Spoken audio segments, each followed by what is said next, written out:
Okay, hari ni kita akan bawa korang jalan. Kita ada adventure sikit hari ni. Kita akan bawa korang pergi ke belakang sana. Bukan yang itu, tapi yang di atas sana. Okay, geng, jom ikut saya. Alright.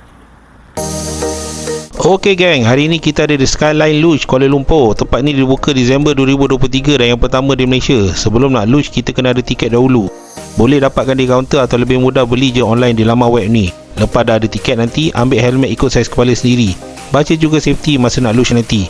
Lepas dah faham safety, jumpa abang-abang comel ni tunjuk tiket dan tunggu turn nak naik skylift. Skylift ni auto ya, jadi kita kena cepat duduk dan akan bawa kita naik ke atas. Sampai di atas nanti, untuk kali pertama staff akan ajar kita macam mana nak handle luge ni. Dan lepas lulus kita akan dapat lesen. Dan kita bolehlah luge ikut laluan pilihan kita. Ada 4 laluan dengan tarikan dan jarak yang berbeza. Semuanya boleh cuba.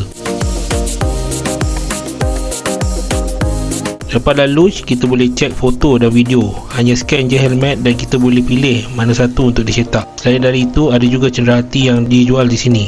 Boleh tengok video penuh. Okey geng, bye.